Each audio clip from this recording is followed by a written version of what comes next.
Alright everyone, so our casting review for today is featuring the Hot Wheels R35 Liberty Works Silhouette.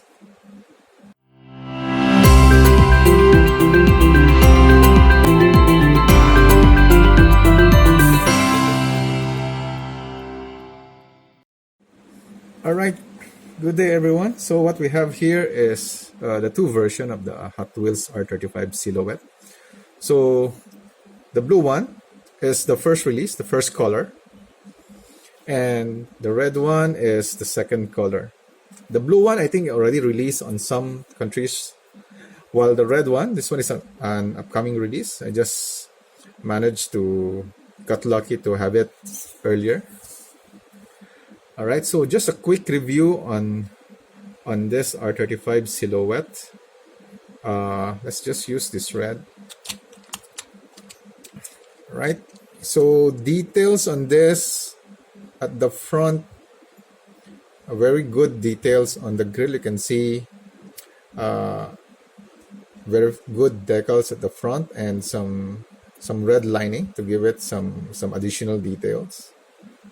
Right, at the you can see also the what they call that, the exhaust at the front. So just excuse me if I don't know the correct terminology. So this one has a pretty nice good details into it. So if you want to recolor it to, let's say, a chrome or a silver, this one would be a very nice and very easy to customize and recolor.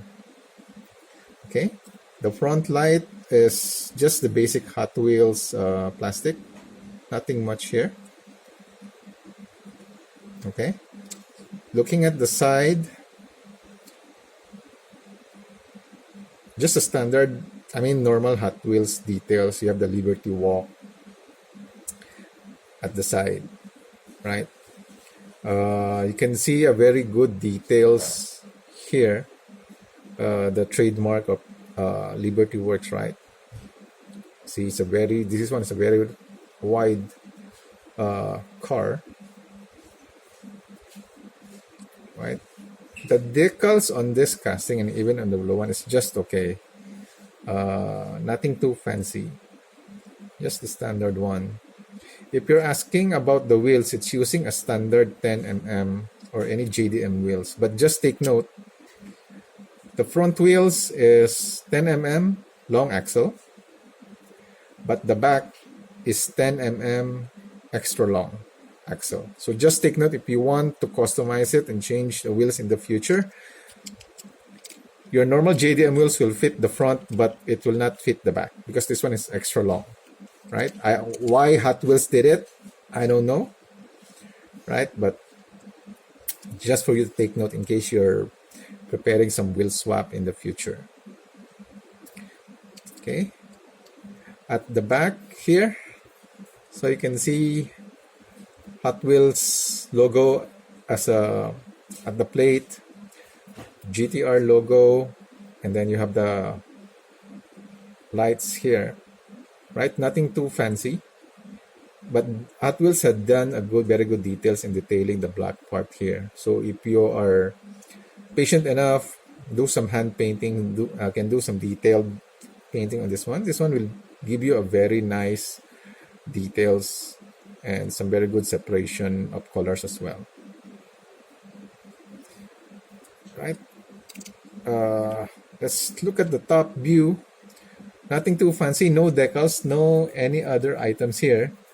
Just to take note, if you're going to put, let's say, carbon fiber decals in the future on the hood here, right, you might want to take note of the vents here because it's an irregular surface.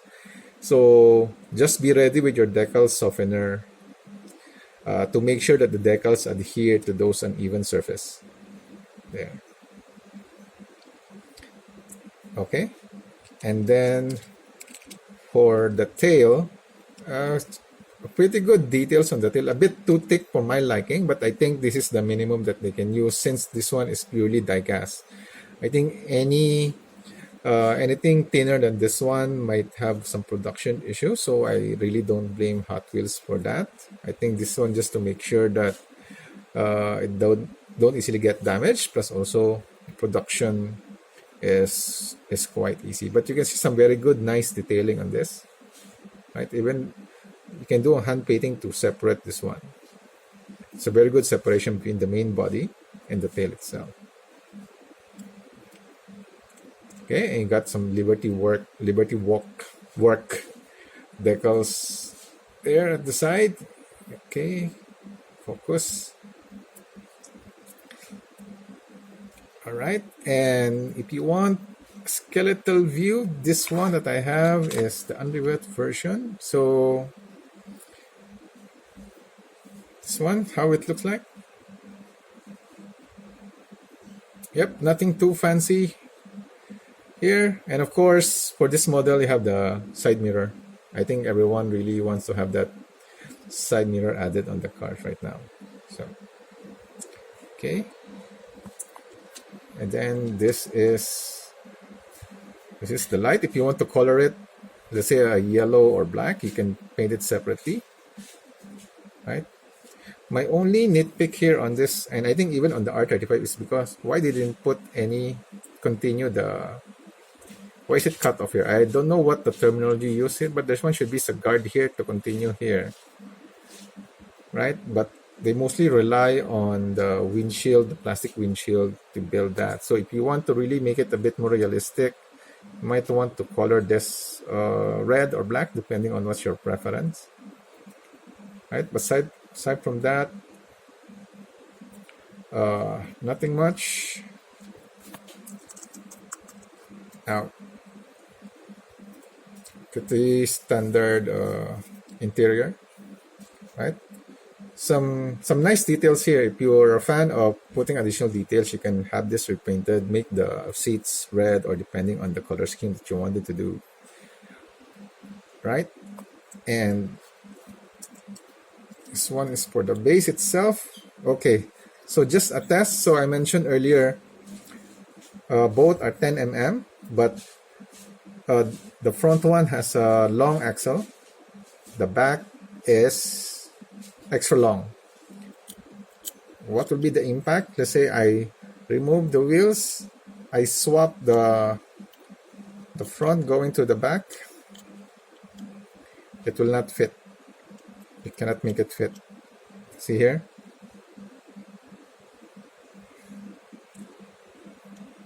Right? So just take note for you guys, and of course extra long can always fit on the long, but see, there's a big gap here, right?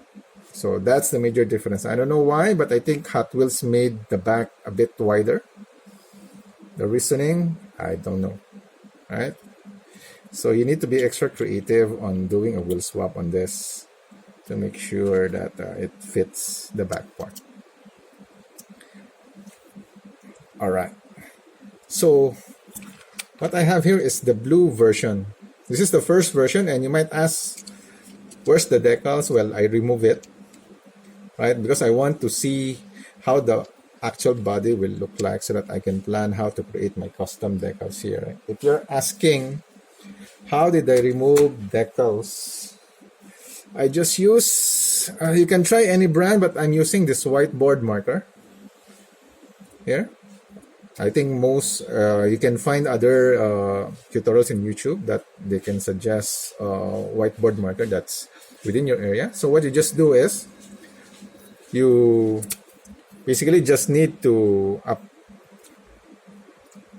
apply the whiteboard marker on the decals, wait for a few seconds, and then eventually it will get softened. You clean it up with a cloth, and you might need to do it a couple of times, 3, 4, 5 times, depending on the decals, to get a very clean look,